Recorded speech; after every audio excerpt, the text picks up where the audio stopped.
Today we're going to tackle the question type that trips up a lot of students in the 11 plus English exam, author's word choice. Let's read this passage together. The corridor stretched endlessly before her, its fluorescent lights buzzing like trapped insects. Jane clutched her timetable, the paper crumpling in her damp fingers. Students surged past in a blur of blazers and laughter. She pressed herself against the cold wall, searching the sea of faces for something, anything, familiar. You might think this is just a simple description, but in the 11 plus, every single word is a clue. The examiner wants you to explain why the author chose that specific word.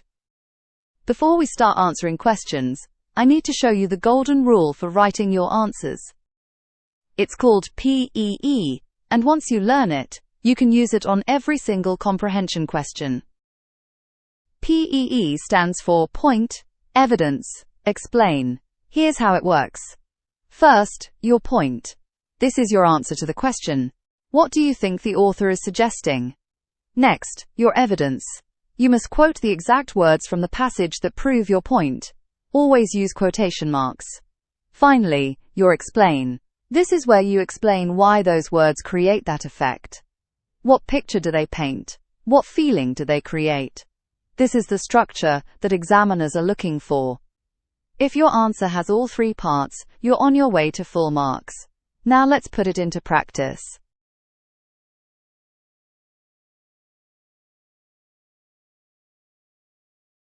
Here is question 1. What does the description, buzzing like trapped insects, suggest about Jane's feelings? 2 marks. Let's zoom in on this phrase. Buzzing like trapped insects. Here is a mistake that students often make in the exam. They write, "It means the lights are annoying. Can you see the problem?" This only describes the setting, but the question asks about Jane's feelings.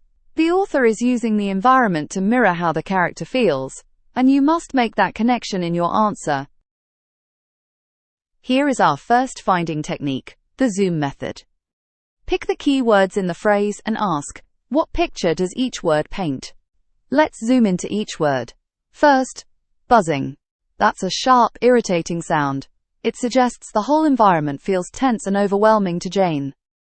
Next, trapped insects. Insects that are trapped are frantic, panicking, unable to escape. The author is using the environment to mirror exactly how Jane feels inside. Anxious, panicking, and unable to get away. Now let's write this up using P.E.E. Our point, Jane feels anxious and trapped. Our evidence, the simile buzzing, like trapped insects. Our explain, buzzing creates a tense, irritating atmosphere, and trapped suggests she feels unable to escape, just like the insects. Notice how we've covered both the buzzing and the trapped insects, and linked them back to Jane's feelings. For a 2-mark question, you need 2 clear points of analysis. And P.E.E. keeps you organized. That's how you earn both marks.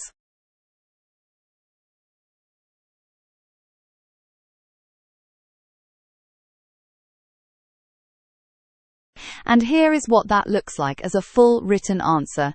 Jane feels anxious and trapped. The simile buzzing like trapped insects creates a tense, irritating atmosphere, and the word trapped suggests she feels unable to escape, just like the insects. See how the point, evidence, and explain flow together as natural sentences. That's exactly what the examiner wants to read.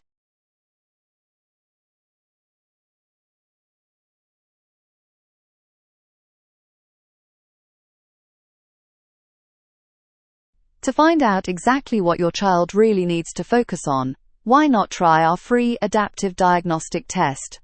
Click the link in the description below. Question 2. What does the word surged suggest about the other students in the corridor? 1 mark. Common mistake. They were walking fast. This answer is too vague. The student has given a general meaning, but hasn't explained why the author chose surged instead of just walked or moved. You need to explain the specific effect of that exact word. Here is our second finding technique, the word swap test. Swap the author's word for a boring word and see what is lost. If the author had simply written walked, That would be completely neutral. It tells us nothing about how the students moved. But surged suggests a powerful, unstoppable force, like a wave crashing through the corridor. This makes Jane seem small and powerless against the crowd. Let's use P.E.E. again. Point. The students moved like a powerful, unstoppable force. Evidence. The word surged. Explain. This suggests a wave of movement, making Jane seem small and overwhelmed. Now this is only a 1-mark question, so you need to be efficient. For 1 mark, merge your point and evidence into a single sentence to save time. Surged suggests the students moved like a powerful wave. That's your point and evidence together. If you have a few seconds to spare, adding how it makes Jane feel will guarantee the mark if the examiner is being strict.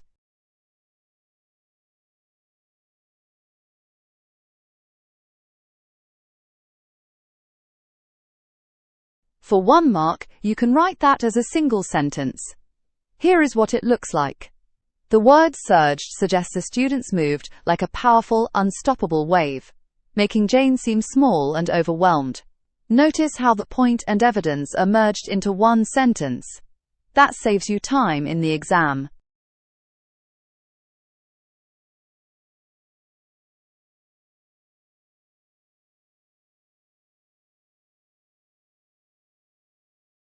Question 3.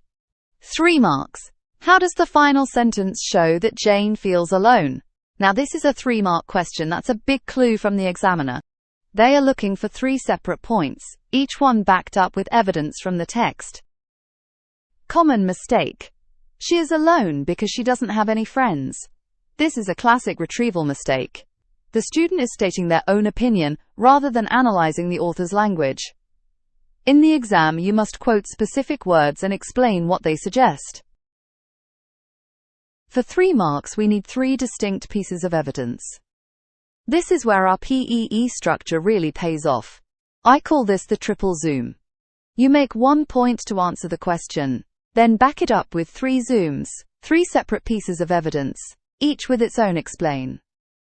3 marks, 1 point, 3 zooms. Let's do it.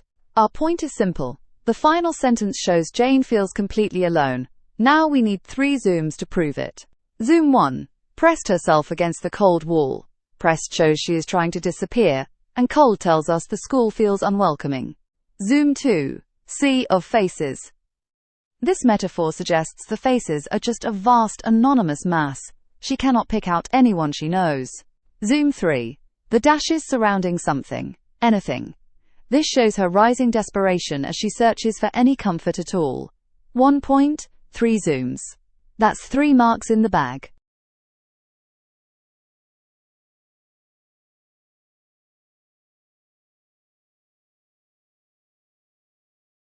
And here is the full written answer.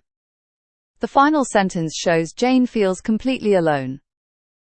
She pressed herself against the cold wall, which suggests she is trying to disappear because the school feels unwelcoming and hostile. The metaphor sea of faces makes the other students sound like a vast, anonymous mass, showing that Jane cannot pick out a single person she recognizes. Finally, the dashes in something, anything, familiar highlight her rising desperation, as if she would accept even the smallest comfort but cannot find it. Notice how each zoom becomes its own sentence, with the quote woven in naturally. That is how you write a 3-mark answer.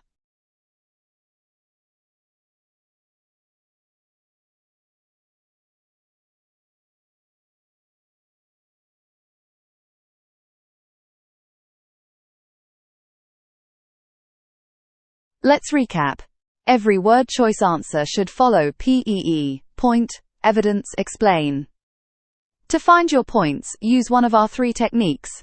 Number 1. The zoom method. Focus on the key words and find their deeper meaning. Number 2. The word swap test. Swap the author's word for a boring one. What is lost? And number 3. Triple zoom. For 3 marks, make 1 point, and back it up with 3 zooms. And remember, always quote the exact word or phrase from the passage in your answer.